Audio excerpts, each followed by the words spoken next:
Welcome to episode 267 of the Refuse Fascism podcast, a podcast brought to you by volunteers with Refuse Fascism. This is Sam Goldman, one of those volunteers and host of the show. Refuse Fascism works to unite all who can be united to drive out the Trump fascist regime through mass, relentless, nonviolent resistance. Today, we're sharing highlights from All Out for No Kings and on to November 5th, a Trump Must Go Now organizing forum that was held in New York City this past Wednesday, October 15th, featuring Cornel West and Sunsara Taylor.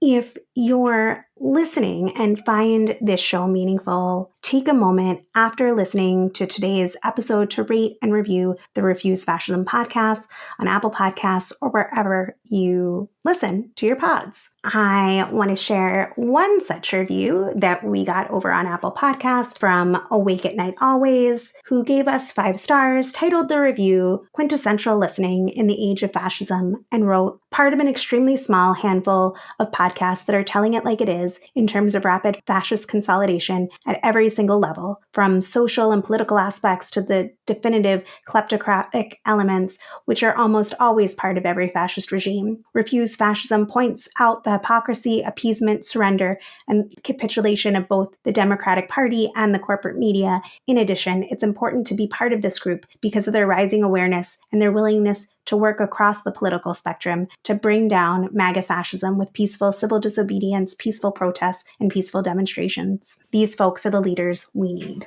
Thanks, Awake at Night Always, for this review, and I'm sorry that listening to this podcast will not help you with your sleep.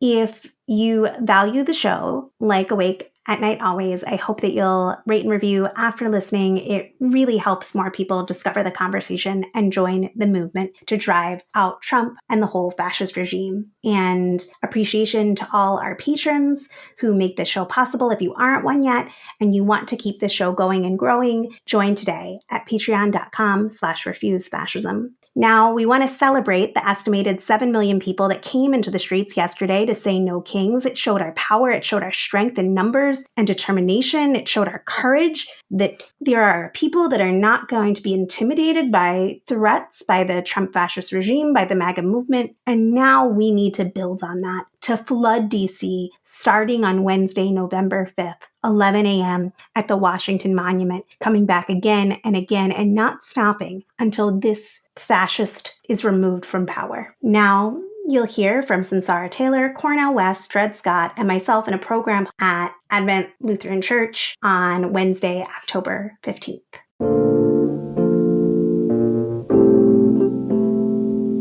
Okay, beautiful people, sisters and brothers, I'm so happy to see you. I'm really happy. People we met on the street on the way down, welcome. We are in really intense times, really dangerous times. So I want to start just a little more than 2 weeks ago, September 30th. It was a Tuesday. I want to start at 1 a.m, to be specific. All the children were asleep in their beds, all the adults too, or most of them. And then suddenly there was a noise. Not really a noise, it was a roar. And all of a sudden, the building itself was shaking, all the buildings. People, the air was thumping. Children were jolted awake. They were screaming. People looked outside and there were Black Hawk military helicopters pounding the air. Thump, thump, thump. Everything was moving. Not just the building targeted, but the neighboring buildings. People were screaming, disoriented, dead of night, and men in military gear are rappelling off the Black Hawk helicopters. From the ground, tanks are pouring out other men masked in military gear, climbing over fences, busting down doors, and one floor after the next in this residential building. Flashbang grenades, boom, boom, boom, boom, one after the other, every floor. And then everybody in these buildings were dragged out, zip-tied. Now, if this happened anywhere in the world, against civilians, it would be an atrocity. It would be unacceptable. But this was not a scene from Iraq or Afghanistan, as unacceptable as that would be. This was a residential neighborhood next to 2 schools in the middle of Chicago, South Shore. This happened on U.S. soil just 2 weeks ago. And then all the adults were dragged out. They were cuffed, they were zip-tied, they were separated by race. Latinos zip-tied together over here, black people zip-tied over there. Children zip-tied, half of them half-dressed and naked, screaming. One of the black neighbors from across the street came out. He said this scene reminded him of slave coffles. You know, the trains of black people chained together, literally, to be dragged and force-marched from one plantation to another. This is what it means, make America great again. With all the white supremacy, all the hatred of immigrants, all the horror and depravity that is invoked by that, make America great again. This is happening. Another black resident came out and she saw these children wailing. And she looked at the ICE agents and she asked them, she said, "Where is your humanity?" And you know what one of them shot back to her? I'm in a church, so I won't say it fully. He said, "F them kids." That's what he said, F them kids. Think about that. This is the political descendant, the voice of the political descendants of the people in this country who would gather, bring their children and their packed lunches for celebration-like atmosphere to watch lynchings. This is the dead hand of the Confederacy and slavery coming back. Make America great again. This is fascism.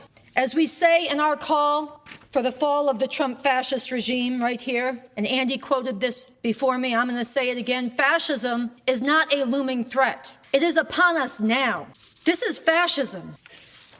So tonight, and this is just one of the examples, already a month ago, if I'd told you or somebody had told you there was going to be a military-style raid in a residential neighborhood, it would have been unthinkable. And here we are 2 weeks later and the regime has moved on to its next outrages. Just yesterday, they had skirmishes and clashes in Chicago where federal troops, federal agents pepper sprayed and tear gas, not just protesters, but Chicago police. Today, the Supreme Court is actively contemplating further gutting the Voting Rights Act. Each day, it's dizzying the pace. So tonight, I'm going to ask you the same question that black woman asked the ICE agents in the South Shore of Chicago. I'm going to ask you, where is your humanity? This is a question all of us are going to have to answer, not just once, but again and again, as we are living in truly unprecedented times. And we're going to have to answer this question. What is the measure of our humanity? Not just by how we treat those who are dearest to us. It's quite possible that ICE agent is a doting father to his own children.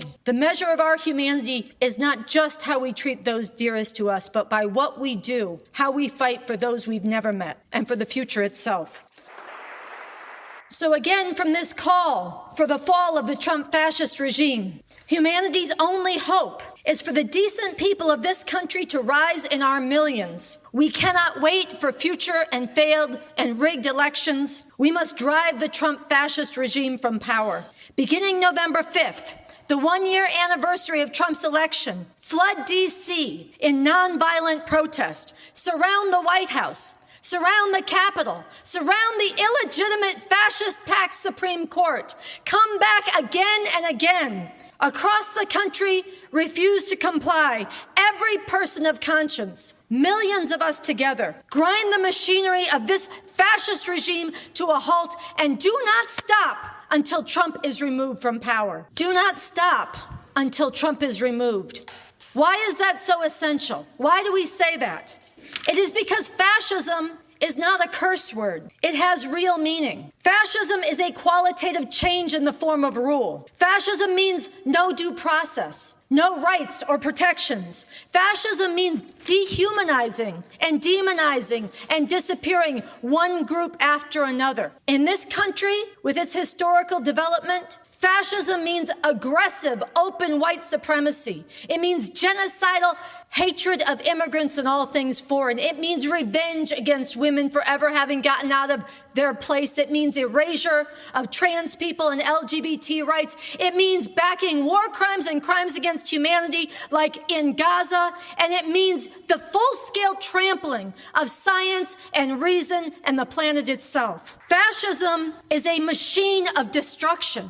If it is not defeated, it devours everything. And the most essential thing to understand about fascism is there is no living with it. There is no waiting it out. There is no hoping it goes away. There is no 10 tips for surviving it. The lesson of fascism is that if it is not defeated, if it is not driven from power, it will carry out greater and greater atrocities, and it will shut down any space for anybody to meaningfully oppose it. From the streets rising up or even from within the halls of power. And this is what we see happening every day. Consider this. When Charlie Kirk was assassinated, we immediately came out and made clear this was a horribly wrong thing and no one should celebrate or cheer it. But what did Trump and the MAGA regime do? They immediately came out and seized on this horrific assassination to double down and triple down on ruthlessly going after anybody they perceived as enemies. Some within MAGA openly called Charlie Kirk's assassination their Reichstag fire. Now, for those of you who don't know, in 1933, shortly after Hitler came to power, the main government building in Germany, the Reichstag, was set on fire. This is what they're talking about, the Reichstag fire. Now, historians have debated who actually set the fire. Many believe the Nazis did it themselves. But what is undisputed, what is clear fact, and what is the most salient and important lesson to draw from this is the Nazis seized on this fire to declare emergency powers. They criminalized and banned all opposition parties. They shut down the free press. They went after and hunted down and tortured and rounded up communists. This was the beginning of the concentration camps. This was a major leap down the trajectory that led to the towering crime in all of human history of the Holocaust of 6 million Jews and the mass murder of Roma people, disabled people, gay people, and others. The revolutionary leader Bob Avakian, the architect of the new communism, put out a message shortly after this, and I want to quote from it. He said, quote, "In declaring that this was their Reichstag fire, these Trump MAGA forces are openly identifying with the Nazis, openly proclaiming that they are indeed fascists," end quote.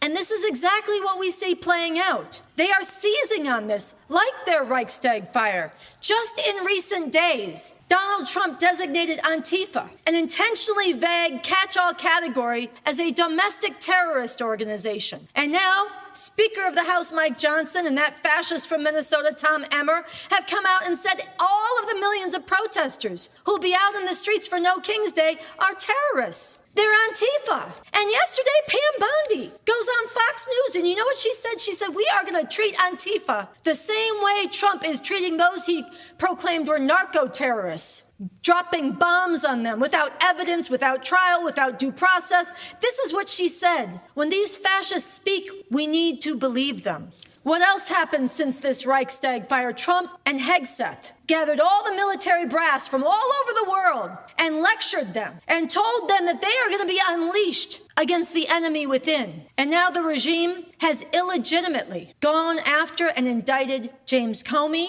Letitia James. They had a hand-picked prosecutor Donald Trump put in place, spent months investigating them, came back and said there's no legitimate basis to indict either of these people. He fired that one, put in another one. Now they're indicted. And meanwhile, he's threatened Governor Pritzker of Illinois, the mayor, Brandon Johnson of Chicago, with arrest. They are not stopping. And then there's ICE, lawless, unidentifiable, unaccountable, loyal only to Trump, with a budget bigger than most of the world's militaries. F those kids. Think about that. This is fascism, and it does not get better with time. It only gets worse unless and until this regime is driven from power. Here again, from the call that we put out, which I've lost track of, somewhere up here. Here it is. Again, from this call, the elections are way too late. Besides, no honest person can expect the tyrant who instigated and then pardoned the January 6th insurrectionists to respect an election he loses. This is why we need to go all out for No King's Day and be in the streets this Saturday. And we need to double down on being out there and getting everybody we know out there, especially now that it's been threatened. We cannot concede to these fascist threats and intimidation. By coming out, we show the world that the majority in this country hates what Trump is doing. He does not have our consent. By coming out, we remind ourselves and each other of our strength, and we give courage to those who are afraid. And this matters, but it is also not enough. And you're here because you know this. This is why we also need to get down to D.C. on November 5th. To raise the demand, the Trump fascist regime must go now. And to kick off a nonviolent struggle of millions and tens of millions that rises again and again and does not stop until we create the level of profound political crisis across this country so that Trump cannot govern this country, cannot impose his fascist program, and cannot even hold on to the reins of power. This and nothing less is what we must do. November 5th is 3 weeks from today. It's a Wednesday. It's a weekday. It's intended to be disruptive. It is also the 1-year anniversary of Trump's election. We need to be there to say no election, fair or fraudulent, justifies or legitimates a fascist America. Trump must go. But tonight, I'm not just calling on you to make a commitment to come to D.C., though I am. And I'm calling on you to buy your bus ticket tonight, to make your plans tonight. But I'm calling on you to do more than that. I'm calling on you to dedicate the next 3 weeks of your life to organizing for November 5th, to spreading the word about it, to recruiting friends and neighbors to be part of it by joining us this Saturday at 10 a.m. at the Military Recruiting Center at Times Square on 43rd and 7th Avenue to do a contingent going into No King's Day to spread the word about this to the millions who will be out in the streets, to recruit them to join us. So I want to speak to the question, which I get asked and you'll get asked if you go out and spread this movement. Is it really possible to drive out this regime? And I want to say absolutely it is possible. Now, Andy told you before, my name is Sunsara Taylor. And I'm a co-initiator of Refuse Fascism, together with Andy, with my dear brother Cornel West, who you'll hear from soon, and with others. And we initiated this organization back in 2016. We recognize the danger of Trump. And this is a movement that unites people from many diverse political and philosophical perspectives, different walks of life, different outlooks. But I want to say I come to this movement personally as a proud follower of the revolutionary leader Bob Avakian, who, as I mentioned, is the architect of the new communism, a whole new framework of human emancipation. And I urge you to learn about it. But tonight, what I want to highlight is this revolutionary leader, as Cornel was emphasizing to me before this program, has been ahead of the curve for 30 years in recognizing and warning of the rise of fascism in this country and of giving direction for how it could be defeated. And it's important, if people had listened to him, instead of dismissing him as alarmist or dismissing him because of outright anti-communist prejudices, we would likely not be in such a dangerous situation tonight. But my point in saying this is not to dwell in the past, but to learn from it. So I want to highlight tonight that Bob Avakian recently put out a major message called "The Time is Urgently Upon Us Now to Drive Out the Trump Fascist Regime." And in it, he speaks to why and how it actually is possible to drive this regime out. And you can find this message, and I urge you to it, Bob Avakian Official on Substack. And I'm going to draw from some of his insights in the points I'm about to make. I want to say it's possible to drive this regime from power, not only because tens of millions of us reject and hate everything Trump is doing. That matters. Without that, we would have no chance. But I will tell you, and history shows, that just because you have the majority on your side does not mean you always win. The reason it's possible to drive this regime out is both because of the millions who hate this if we act, but also because this society is deeply, deeply divided. It is split right down the middle. And this is true not just in the population broadly, it is true among every single institution in this society. Every civil institution, every university board, every law firm, every community organization, and every part of the ruling institutions as well. Right up to the leading levels of society and the armed forces of repression and enforcement. There are people, yes, they have a different perspective on this system than I do as a revolutionary, but there are people from the very different perspective than me who are horrified right within the halls of power at the lawlessness of Trump, at the way he is shredding the Constitution, at the way he is disrupting and disfiguring what they see as their great American experiment in democracy.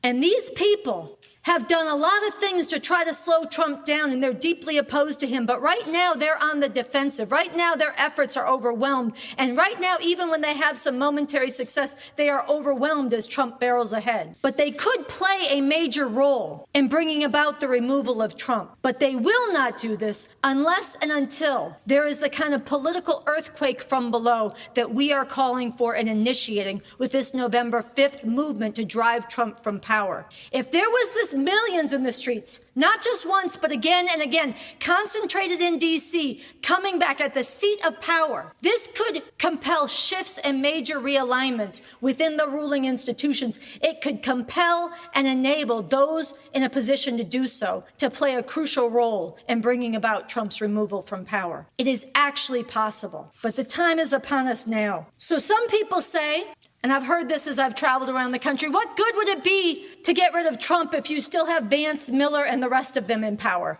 To this I say this is a failure of scientific imagination. Just picture what it would be if you had tens of millions rising up, repudiating, refusing to comply, causing such a political crisis in this country that we bring about the removal of Trump.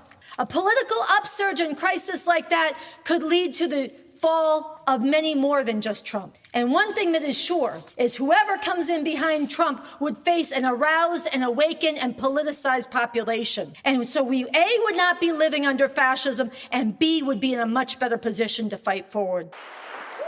Some people say November 5th is too soon. They say push it back to January or February. We are hearing this. No, not only because we don't have time for that. Trump is moving to lock in fascism now. He has to be stopped now. But this is also wrong because right now is when millions are being jolted and shocked and disturbed from their slumber. Right now is when people need to be moved. And if we don't move them now, it's not going to be easier to move them later. If we wait, even more of these crimes will be normalized and the stakes and the terror of rising up will be greater. Now is the time.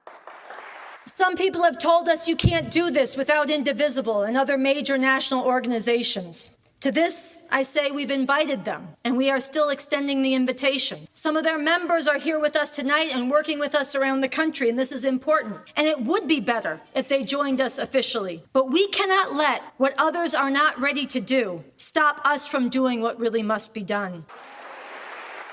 So I ask you to join again in the next 3 weeks to double down in helping reach the people that we could reach better if other organizations were with us. Be part of the engine to get the broad masses of people and work with us to go to the leaders of these other groups and to their members and win them to take this up, because the truth is the future they want, the future I want, the future you want, even if there's differences, any of these futures are not possible if Trump remains in power. And then there are those who say, but November 4th is election day, and this is very high stakes. Well, I'm not here to tell you what to do on November 4th, but I am here to say, number one, that everybody should stand against the fascist threats against Mamdani by Donald Trump to deport him, the fascist threats against New York City if he wins. And I'm here to tell you that no matter who is in power, no matter how much they stand up to Trump, there is no such thing as Trump-proofing a city or a state. We are seeing this proven in Chicago and California right now. So do what you feel moved to do on November 4th, and then get on the bus November 5th and come to D.C. to help drive this regime from power.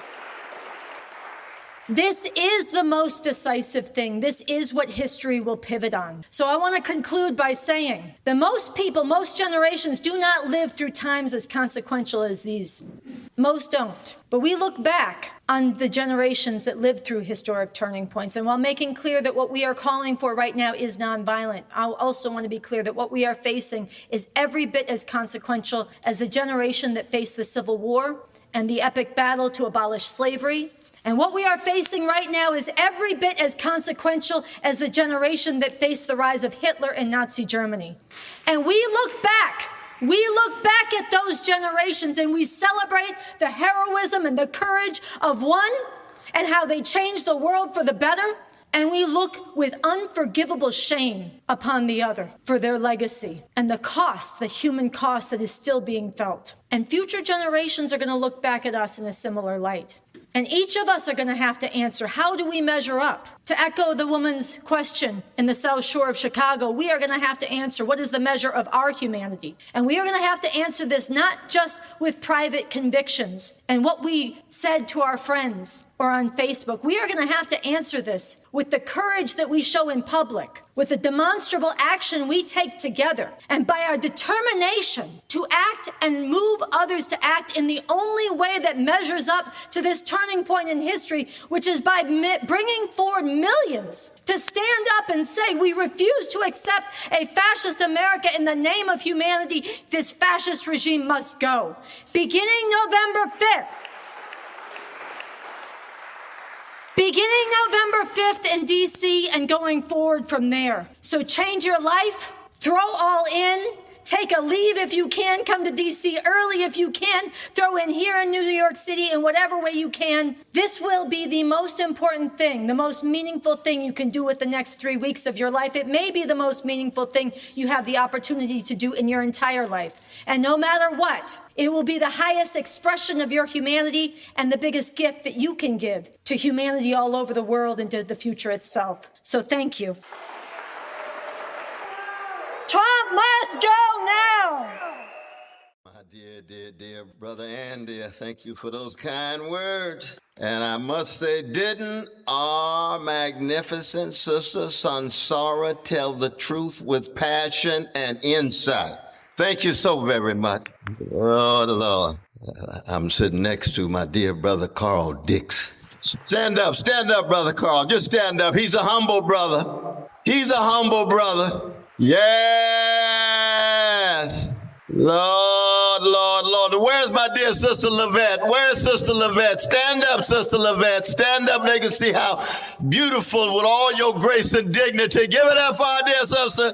Brother Andy and Sister Sunsara and Brother Carl and my dear sister Lavette, we've been at this now for many, many years. They come from a very rich tradition of revolutionary communism. This is the 59th anniversary of the founding of the Black Panther Party on the chocolate side of Oakland, California. That's revolutionary communism too. Now, I'm not an ism kind of brother. I'm a revolutionary Christian. I'm concerned about how deep is your love for the people. Are you willing to tell the truth about suffering? Because the condition of suffering is to allow poor and working people's suffering to be made visible so that we can straighten up our backs and change the world. If you're a revolutionary Jew, if you're a revolutionary Buddhist, if you're a revolutionary Lutheran, if you're a revolutionary Baptist, if you are a revolutionary Hindu and anti-caste, if you're a revolutionary atheist and an agnostic, then this movement is for you. Yes, because we're talking about solidarity, and it cuts across the board. And it has everything to do with integrity, honesty, and decency, and a willingness to serve, and a willingness to have an analysis of the structures and forces in place that allow us to understand what is coming at us. That's one of the reasons why I like to read Brother Avakian. Yes, indeed. Because for over 40 years, and of course he was there with the Black Panther Party founded. Now he's an Armenian brother, so it's not as if you're going to think that when he sings, he sounds like Curtis Mayfield. But he got so much love in him. He's got intellect in him. And whatever agreements or disagreements I might have or you might have, you can never deny the love that he has for oppressed people in every corner of the globe. And trying to tell the truth for 45, 50, 60 years is no easy thing, especially when you are hounded by the mechanisms of repression of COINTELPRO, of FBI and CIA, and he's still standing tall. Give it up for Brother Bob Avakian. Now, I come from a tradition of black people, and I'm very explicit about that because you're talking about my mama and my daddy. You're talking about Shiloh Baptist Church. You're talking about Fannie Lou Hamer and Harriet Tubman and Martin King and Frederick Douglass and Gil Scott Heron. I haven't even got to Nina Simone yet. These are not just names. These are human beings who decided to live lives of integrity and honesty and decency and tell the truth from the vantage point of oppressed peoples, whether they be wrestling with genocide in Gaza, whether they be wrestling with ICE hunting them down and snatching their precious members of their family, whether they're wrestling with unbelievable predatory capitalist forces in Brazil. It's a global affair, but it's local in how we act and how we come together. Solidarity must be our theme. Solidarity must be our slogan. We need coalition now more than ever, but it's got to be rooted in the best of you and the best of the traditions that have shaped you. That's our challenge. Because let us be very, very clear that one of the major obstacles of our day is not just the predatory greed of big money of Wall Street and Silicon Valley. It's not just the weaponized hatred, the old and new forms of white supremacy coming at black people and indigenous people and brown new immigrants. It's not that old style and new style patriarchy that loses sight of the vast majority of human beings who are women, or loses sight of precious gays and trans and lesbian sisters. No, that's in place. But our problem is that we got too many folk in the middle who are lukewarm. Oh, yes, we got too many bystanders and spectators who don't want to become participants, who don't want to take a risk and end up thinking they could make it through by being well adjusted to injustice and well adapted to indifference. And I can hear Rabbi Heschel saying, indifference, the evil's more insidious than evil itself. And it's the indifference, it's the callousness, it's remaining spectator and bystander and thinking all you do is just watch it on television rather than show up November the 5th and be there and put your body where your virtues are, put your body where your values are, put your body where your convictions are, put your body where your commitments are. Oh, that's what we need more than anything else. I saw my dear sister, Pastor Danielle. Where is she? Where is she?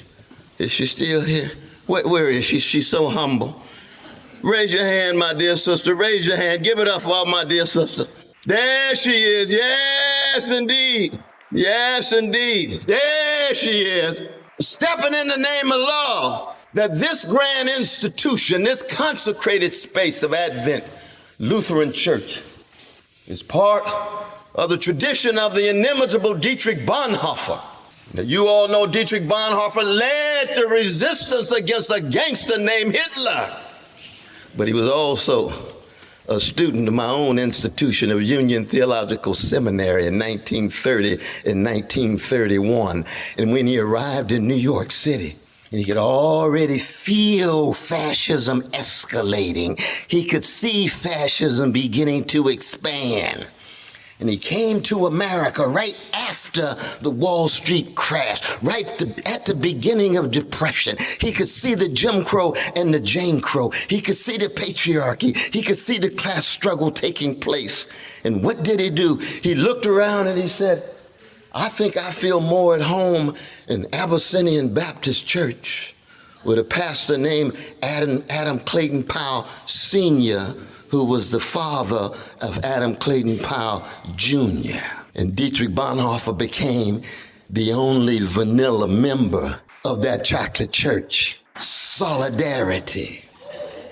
And he was not some kind of white ally just trying to act as if he could spend a little time here or there. No. He was like Bill Evans and Miles Davis's quintet, who was a vanilla brother. And when Miles say, Train, play your solo, Train would play a beautiful solo. Then he say, Evans, play your solo. He didn't say, white ally, play your solo. No, he's in the mother hucking band. He's in solidarity. He's in a context of struggle together, because as a human being, he's been respected. He's earned his role. He's earned his function. That's what we need. We got to be in the same band. We got to be in the same context of struggle. And that's what Dietrich Bonhoeffer was able to do. So when he stepped to the pulpit of 137th Street and looked at all of those beautiful black people, and they looked at this white brother from Germany, and they said, we in the same band. Because we struggling together, and we in the same foxhole, which means that we sacrifice together, we risk together, we laugh together. We can disagree in various ways, but in the end, we willing to die together. And when Bonhoeffer went back to Germany, what did he do? He created that underground seminary, and he made all of those students require listening to those spirituals that those geniuses on the barbaric white supremacist plantations created. Swing low, sweet chariot, steal away. Those were the songs that Bonhoeffer had his anti-fascist coalition in gangster Hitler's Nazi Germany. Solidarity into national solidarity. And what else would he say? My dear sister knows the story. Lutheran pastor, Sister Danielle, Lutheran pastor, Brother Dietrich, same tradition. But most of the churches had accommodated to Hitler, just like now. You see most Christians these days, you better watch yourself, accommodating themselves, well adjusted to injustice. Oh, not Bonhoeffer, not Pastor Danielle, not Advent Lutheran, not at all. But then even with the confessing church, when things got tough, when Hitler forced them to decide, they signed the oath to Hitler anyway. And Bonhoeffer said, oh my God, I thought I had at least a Christian minority. It's smaller than I thought. And he would begin every morning. He would say, if you cannot hear the cries of Jews in concentration camps, then don't sing Gregorian chants in this church. Yes, that's the kind of truth-telling we need. That's the kind of justice seeking we need. That's the kind of prophetic witness we need. Not because we're self-righteous or orthodox or dogmatic in creed and ideology. That's not what I'm talking about. I'm talking about deed. I'm talking about actions. I'm talking about praxis. I'm talking about consistency and constancy in trying to be, in the language of John Coltrane, a force for good, which means we create an anti-fascist coalition that cuts across the grain. That's what we're talking about tonight. And yes, Bonhoeffer was executed just a few weeks before the end of the war. He was willing to die. No doubt about that. And some of us will die. We got gangsters in the White House. We got thugs in the White House. They are not the cause. They are the symptom. There's larger forces and factors at work. So it's not all about just Trump.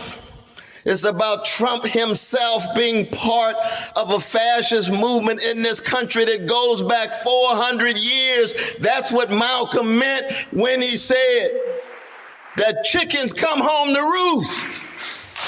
No nation, no empire can survive based on the efficacy of lies that hide your crimes. You begin with genocide. You begin with slavery.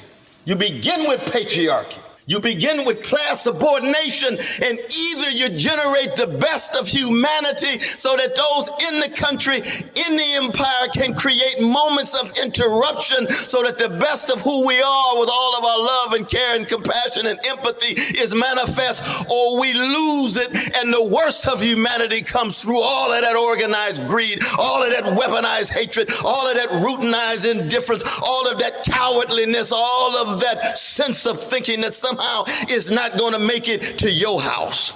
Well, I come from a black people where Trump is not new, and he's not news. That fascism is not new, and is not news. That vicious forms of white supremacy and male supremacy are not new. Harriet Tubman wouldn't be surprised. Malcolm wouldn't be surprised. Du Bois wouldn't be surprised.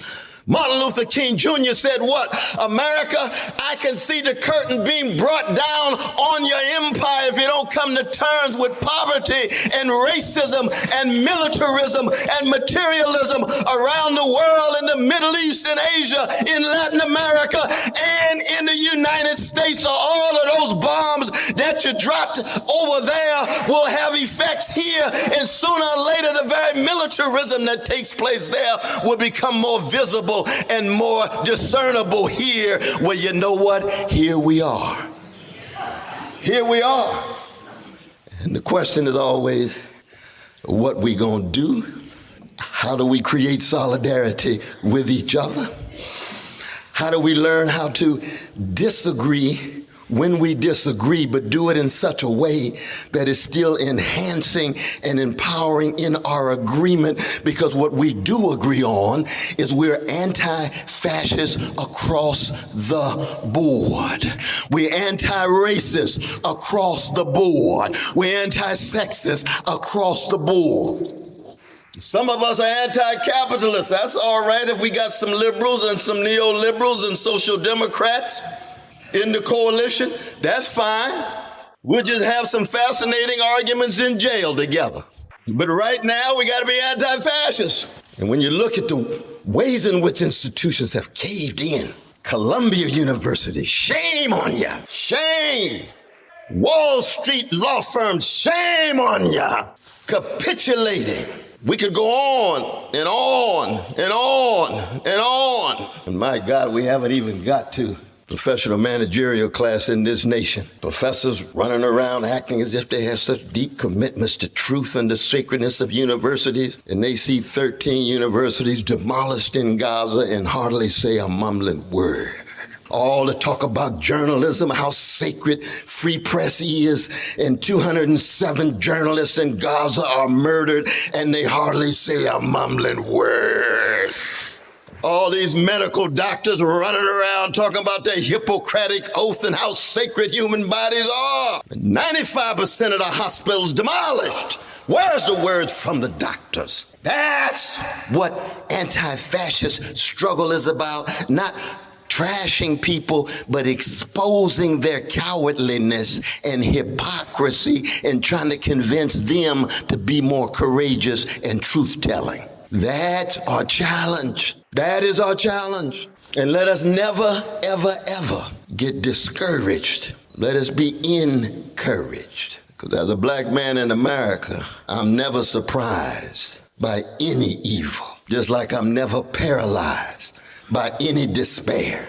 I'm a blues man. And the blues is not pessimistic or optimistic. The blues is not about paralysis, and it's certainly not about being overwhelmed by evil. No.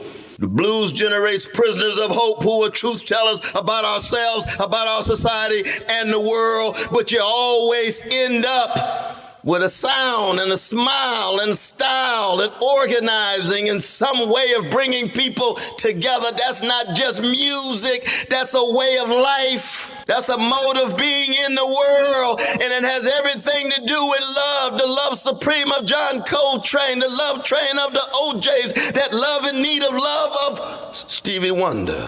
Those are just not songs. Oh, Jimi Hendrix too, out of Seattle. Oh, we got a long list, my brother. Shoot, I'll start talking about Gerald Levert. We'd be here all night, but that's not the point. We here to make sure we come together and sustain this anti-fascist coalition. Let us continue to struggle together and work together. God bless you. Stay strong. Hello, I'm Dred Scott. I'm a revolutionary artist, a visual artist, and I am so glad that Refuse Fascism has called on people to come to D.C. on November 5th to drive out the Trump regime. Trump must go now. This is exactly the spirit that people really need. Trump is a fascist, and there is no making peace with fascists. Fascism is not something in the future. It is here with us now, and the only thing that's really responsible for people to do is to stay in the streets and drive out this regime. I'm also really glad that you guys are gathering to make plans for that today, but unfortunately I can't be with you. I'm meeting with several other artists that are planning Fall of Freedom, which is a national call to artists to use our art everywhere on November 21st and 22nd, whether it is visual artists or musicians or comedians or dancers. If you're an artist, you should be part of Fall of Freedom. But really what I want to say right now is I'm giving a shout out to all the efforts of Refuse Fascism for November 5th coming to the fall of the Trump regime.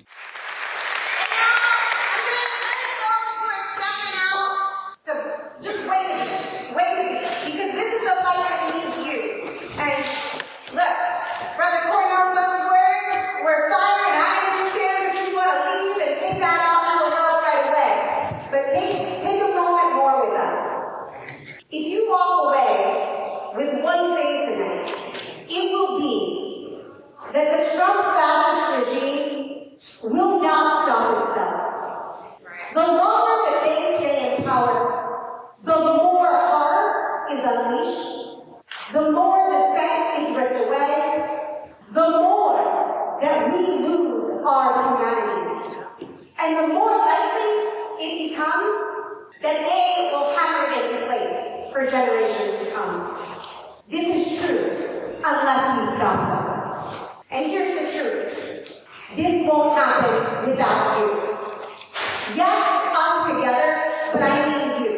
You with the backwards baseball cap, and you with the lanyard on your neck, and you with the scarf with the beautiful black and white. All of you as individuals, yes, and all of us together. With you, this is possible. With the people in the room rising to the level that this moment demands, the level that Sunsara walked through earlier today, so much is possible. We actually can change the world. On November 5th, we are launching something unprecedented, a relentless, non-violent mobilization in Washington, D.C. to demand Trump must go now. Trump must go now! Trump must go now! And are we going to stop? No! Not until the regime is removed from power. For that to succeed, for that to be realized, millions need to know that 11/5, November 5th, 11 a.m., Washington Monument is when this kicks off. And right now, beautiful people, they don't know about it. Many people who, if they knew about November 5th, would be growing in, would be turning their lives upside down, but they don't know. And that's on us to change together tonight. For people to feel that it's real, they need to know there's going to be porta potties there.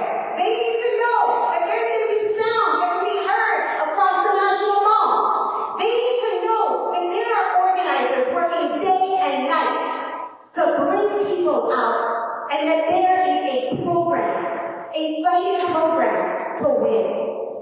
We need to be spreading the word this Saturday. Yes, we need to be out there in its own right, to be flooding the streets, but we need everybody who's out on Saturday and okay. All these people that are thinking, what's next? For anyone who's serious about defeating Trump fascism, what's next, everybody? November 5th. And they need to know that. That means we need to be saturating the crowd with placards that you can see in the back, with stickers that you can see in the back, with copies of the call for the 5th, which you can see in the back, and postcards, which you can see in the back, and bandanas, which you can see over there. And we know it, and banners you can see up here. And none of that happens without funding. We need to saturate New York City. You can't walk down the street without seeing November 5th. You can't open up your Instagram feed without seeing November 5th. We all have a role to play in making that happen. Look, I came down after work to be here from Philly, so it was up, not down, sorry. But I rushed out of work to ask you for money. Because the truth is, there is nothing more important than giving as much as we can to make this real. People have talked about courage and sacrifice, rightly so. People have also talked about joy and hope and humanity. And it's those combined that are realized with your gift tonight. That is our collective power together in this room. So look around and see that shared humanity that we started with. It is us together. It is the people who left early that we need to contact. It is the people that we know in our lives that weren't in this room with us. We have to call them in. And this is the part where I'm going to ask you to take out your phone, or I'm going to ask you to take out your wallet. This is the part where I'm going to ask that people be walking down with buckets, with baskets. Yes, people left, so the number that I wrote down I'm changing. But just think about this. If 50 of us right now were able to give $50, think of the impact that would make right away. Think about the buses that need to go from New York City to D.C. Think about what it's worth to send college youth to be in D.C. Think about what it's worth to send whole neighborhoods to D.C. For just a few $1,000s, we could be sending a bus there. We could raise that tonight. So as you're thinking about what you're willing to give tonight, I want you to remember that it's not just about the amount, the dollar you can give. Whether $10 is a stretch for you, so you give 15, or whether 1,000 is a stretch for you, so you give 2,000. But about what kind of person you choose to be in this moment. What kind of person you choose to be can change everything. There is no Calvary coming to save us. There's us. And that's exactly what history has always required. Ordinary people. Us. Who decide to do something extraordinary. So I want you to feel the weight of that, but I also want you to feel the power of that. What is possible is whether we step up or if we don't. That changes everything. So this is a time for sacrifice, for stretching beyond what's comfortable, and for thinking about what's at stake, which really is the future for all of us. So in closing, the future is unwritten. Which one we get is up to us. Let's write the one where we stood up together again and again and again. Where we moved heaven and earth and didn't stop until this regime was driven from power. So give like the future depends on it, because it really does.